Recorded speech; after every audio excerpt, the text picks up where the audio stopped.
This is Patrick McCarthy reporting for Tri-Cities Community Television in the beautiful Lee Square in Port Coquitlam. Today we have Fin Donnelly, the Member of Parliament for the NDP, in our studios, and we're very happy to have you in our studios, Fin, so welcome. Thanks, Patrick. I've heard you had a very busy summer, so could you tell us a little bit about your summer? Sure. Well, I've had a busy summer as an MP, but also as representing the Watershed Society of BC. I'm the chair of the board.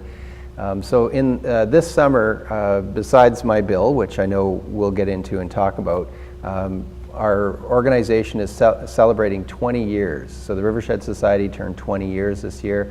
We had an AGM and a big event around that. We had the Sustainable Living Leadership Program, which we've run for the past 13 years. We took a group of 9 participants the length of the river, which was just awesome. And the group paddled into Coquitlam. We had a feast with the Coquitlam First Nation. It was an excellent event. We did a tour of Colony Farm, the gardens there, the community gardens, had the feast and the exchange. It was an awesome event. This year's group, we had 3 from the Tri-Cities, was an excellent group. So they focus on their community projects and they all are working on them now. We also had our Fraser Fest event, which is a big annual event, which involves rafting in the canyon, the Fraser Canyon, and canoeing and cycling on the lower Fraser, as well as community events. So we had 7 community events from Hatzoul right down to Coquitlam and Vancouver.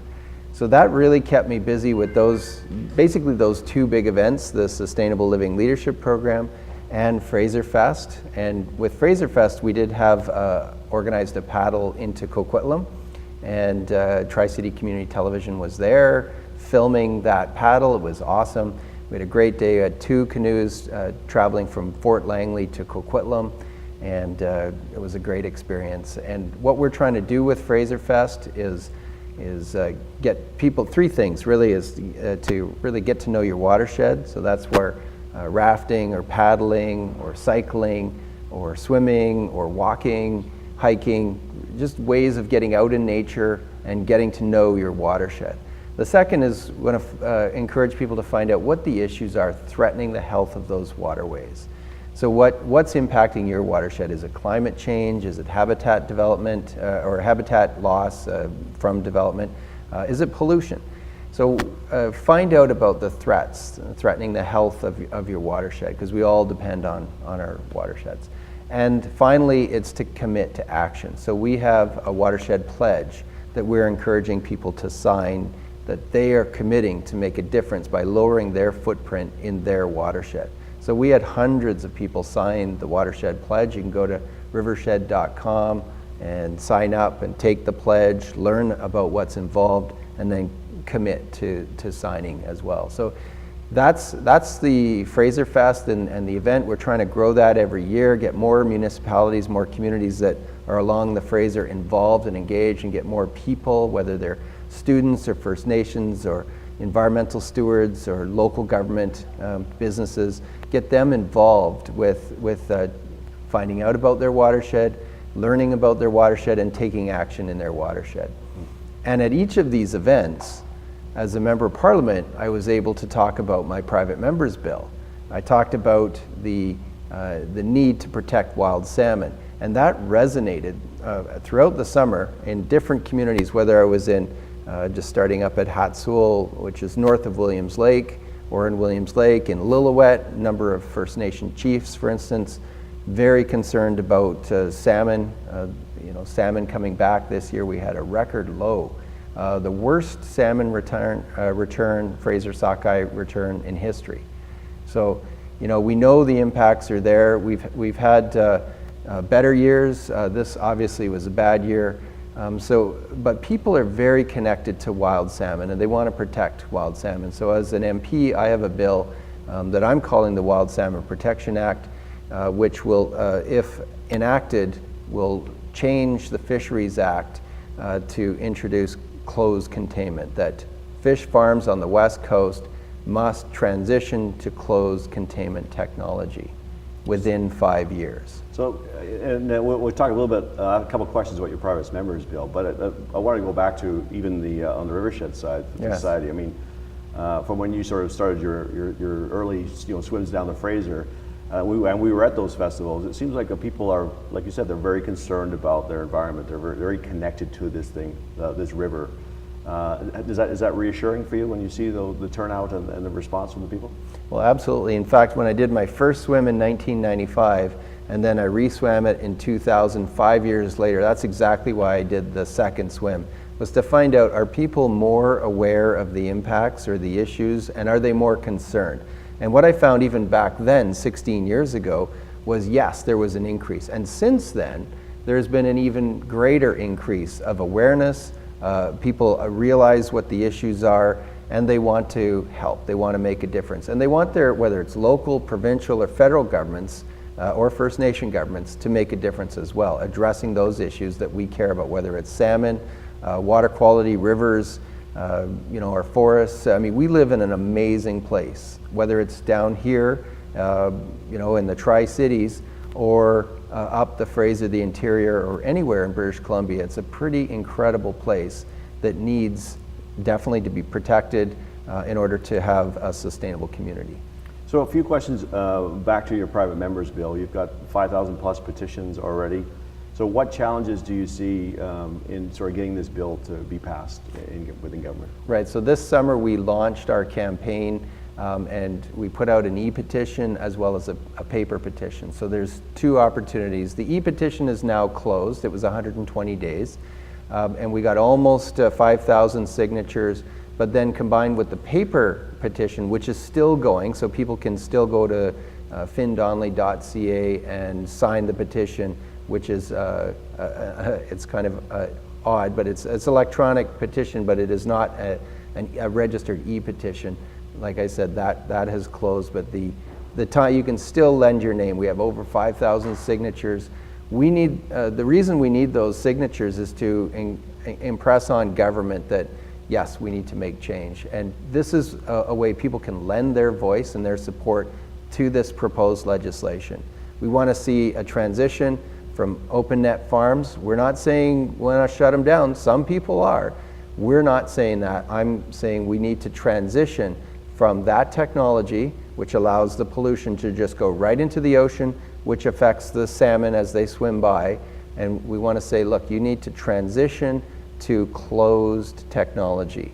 And we want people to support that. And they're, I mean, already, they're saying through signing the petition that they're lending their support.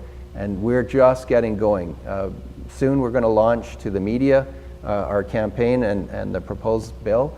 And we want other MPs, especially Liberal MPs, to get on board with supporting this bill. Yeah. I guess from the Liberal MP perspective, with the pipelines and sort of that preserving the West Coast, that's a big, not only is it an environmental issue, it's also a food source issue. So, yeah. So really you have a disaster on the West Coast, it's not just affecting the environment, it's affecting your dinner plate. So, yeah. So you feel confident that that's something they're interested in? I know on the West Coast people care about salmon. Like you said, certainly it's a food source for First Nations. It's a cultural element of our West Coast way of life. It's a source of the economy it's a huge impact. The wild salmon economy is big in British Columbia, whether it's First Nation, commercial, recreational fishery, or the indirect jobs that are all related to the fishing industry. It's a huge impact. So there's a lot of interest in maintaining our West Coast wild salmon and making sure that they're still healthy and thriving. And I guess a couple things that sometimes when you're researching this stuff, the amount of farmed salmon fish that we actually consume in Canada, are you familiar with the percentage? It's quite high, but it is. Yeah. It's now increased over 50%, and the demand is growing. There is still a demand around the world. So it's a reality that fish farmers provide a source of protein and food to the world. Yeah. What the impact that they're having is also huge. Whether it's the West Coast, the East Coast, or different jurisdictions around the world, For instance, Norway has had huge impacts, or Chile, big impacts from their farming industry onto their ocean and their wild salmon and their wild fish.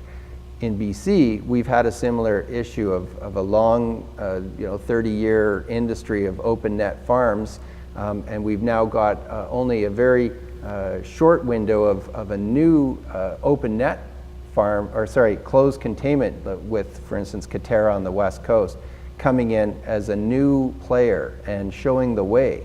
And the Namgis First Nation on the northern Vancouver Island, which owns Katera, which is a closed containment facility, is leading the way in change and saying this is how we can still raise salmon, farm salmon, have less of an impact, no impact to wild salmon, provide the jobs, provide the benefits to coastal communities, and to lessen the impact on wild salmon.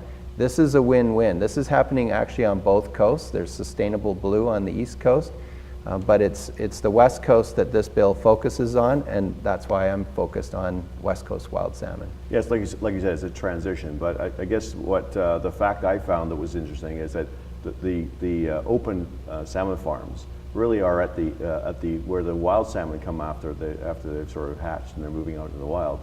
Where can you give us a little bit about the 101, very short on the science of that impact and what most people probably don't know?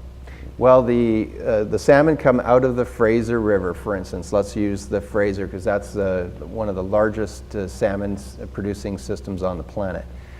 So they come out of, as young fry, they come out of the Fraser, and then they head up through Georgia Strait. The vast majority. There are some that go around the west coast of Vancouver Island out into the ocean. But essentially they head up through Georgia Strait and Johnson and through up the Vancouver Island Passage. And then they hit this mirage, or they're bombarded with just a number of fish farms. And they're all open net farms that are allowed to put their disease and parasites and even the fish feces all just right out into the ocean. So these smolts, which is sea lice, right? Is basically that, or a form of lice that can be.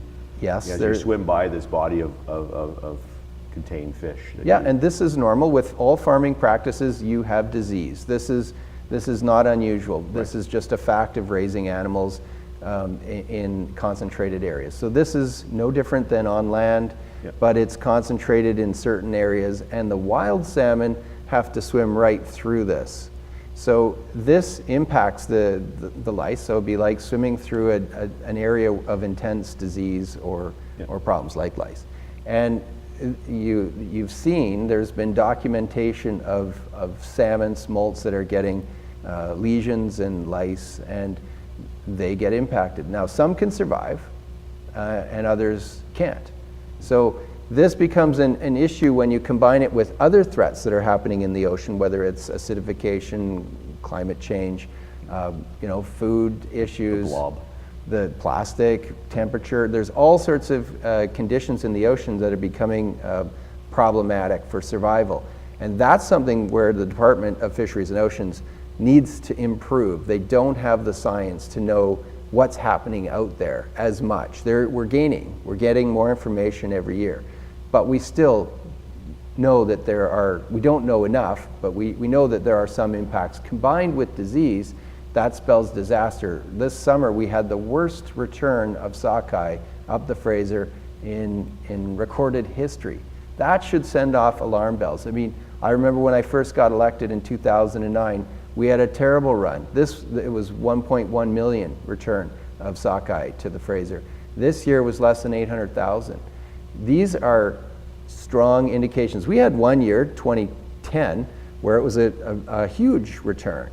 But overall, the trend is down. That's why we had Justice Cohen do his commission, an independent judicial inquiry on looking at this issue. And it was really a big focus was the impact of farm salmon on wild salmon. Now, Justice Cohen didn't come up with any smoking gun saying this is exactly the reason, but he did acknowledge that is a problem. So he said no licenses should be renewed until the science is clear. Now, the Liberal government has already allowed for the farmers to renew their licenses, it actually increased them from 1 year to 6 years. And that's a problem. Justice Cohen also said, please separate the mandate of wild salmon and farm salmon within the department, because the department has a tough challenge of promoting farm salmon on one hand and protecting wild salmon on the other. Well, the two are at odds, and that's a problem. This bill focuses on protecting wild salmon. I'm hoping that the Liberal members, mostly, I mean obviously all MPs, I'm hoping will support this bill. This will give MPs an opportunity, if they're serious about protecting wild salmon, to support this private member's bill. And you hear that from the Liberals, you know, Trudeau is always talking about the balance between business and obviously environment. In this case, real quick, it's not that expensive. So can you talk a little bit about Norway and switching completely to a different system? Right, so Norway is a great example. It's the world leading country on fish farming. And they have now moved, they've mandated that essentially in order to open a fish farm in Norway, it must be closed containment. Now, I should qualify that. They didn't say that you can't. If you want to spend an exorbitant amount of money to get a license, you can still get an open farm license, but it is so costly that it does not make sense. So for all intents and purposes, they've moved to closed containment. So they're working with industry to move as quickly as they can towards closed containment. So embracing that technology that allows that industry to survive. And the reason they did that is because they destroyed their rivers. And they've recognized through disease and parasites and problems that they need to do something different. So they're investing, they're making the change. Now, if the world leading country is doing that, has invested and made the change, then countries like Canada should do the same, especially when we still have incredible runs of salmon and things to protect in our ocean and our rivers, like we do on the West Coast. So, and I guess a lot, you know, obviously you're off to Ottawa today. Have a safe trip. Thank you. But also too, I always, little thing that I found out about yourself was that you have been honored with a First Nations name, and just tell us a little bit about that. I think it's some things that people don't know. Right. And just what it means to you, and sort of what is that name? Right. Well, in 2 years after my first swim down the Fraser River, 1995, I swam the length of the river, 1,400 kilometers, 3 weeks. 2 years later, the Squamish Nation recognized that effort by bestowing a real honor, by naming me Iem Yoyos. And Iem Yoyos means orca, or blackfish. And it means strong swimmer in the animal world. And the reason they gave me that name is the orca is the caretaker of the ocean. So if the orca is plentiful and thriving and flourishing, it means that the food source that they rely on, the salmon, is plentiful. So they saw my connection to the work that I was doing on salmon, and they bestowed the name Iem Yoyos on me, which I've worn proudly now for almost 20 years. And it's a huge honor and a responsibility. You know, it's an honor to be welcomed into the Squamish Nation, the family, and it's also a real responsibility to live up to that name, to take care of the ocean, to do what I can to be a good steward of the ocean and our salmon. Well, Mr. Donnelly, thank you very much for coming on to the show.